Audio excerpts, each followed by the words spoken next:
O objetivo é proporcionar uma comunicação. Apesar da falta de incentivo ao futebol feminino no Brasil, é possível encontrar grupos de mulheres apaixonadas pelo esporte. Um exemplo é o time Ai Dolores, campeão do torneio do Centro Acadêmico da Famecos.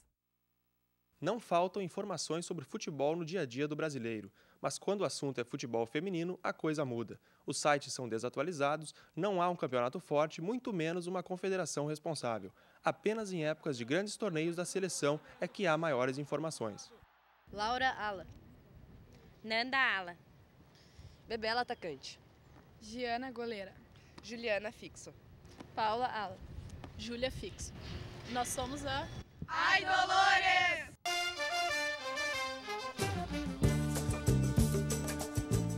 Elas foram as campeãs da última edição do torneio do Centro Acadêmico da Famecos. O time, formado por universitárias, surgiu para compensar a falta de opções oferecidas em Porto Alegre. Já jogava, já participava de algumas competições pelo colégio, então aqui na faculdade estava meio parada, surgiu a ideia das gurias se reunirem, jogarem toda semana, a gente acabou formando uma equipe e aí surgiu o campeonato. Vocês preferem acompanhar o futebol feminino ou masculino? Não tem como acompanhar futebol feminino, na verdade, a gente só conseguiu acompanhar agora ou em Mundial, às vezes, ou no Pan-Americano, que deu para chegar até as finais. No Brasil, a existência de ídolos, quando bem aproveitada, impulsiona o desenvolvimento do esporte.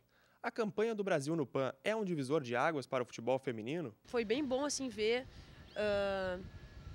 brasileiras como a Marta e como diversas jogadoras que tiveram uma grande expressão no Pan-Americano. Elas são símbolos muito importantes para ter uma ampliação assim, do futebol feminino, para que ganhe um impulso, para que as outras gurias comecem a jogar. Vocês acham que o futebol feminino precisa de adaptações para se tornar um jogo mais atrativo? Futebol de campo, especificamente? Eu acho que não tem necessidade de modificar. Eu acho que assim como tá, as gurias demonstraram bastante esse ano que tá ótimo. Fizeram essa pergunta até para uma jogadora da seleção brasileira e ela falou que como é que ela ia acertar as faltas, né, e os pênaltis na goleira se diminuíssem, por exemplo. Que ela acha que tem que continuar como tá.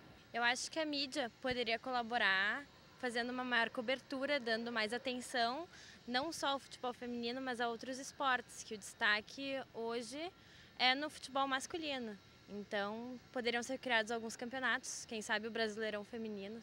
Após os Jogos Pan-Americanos do Rio, o ministro dos Esportes, Orlando Silva, anunciou apoio à criação de uma Liga Nacional de Futebol Feminino, através de verbas destinadas pela Caixa Econômica Federal.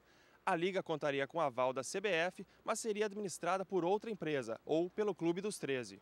É bom lembrar que após a campanha nas Olimpíadas de Atenas, onde o Brasil ficou com a medalha de prata, medida semelhante foi anunciada e depois esquecida. A Federação de Futebol tinha que começar, vendo o grande avanço que o futebol feminino está tendo, e com essa medalha do Pan-Americano, eles tinham que começar a dar uma maior atenção para o futebol feminino, criando ligas e também incentivando alguns clubes de terem um futebol feminino.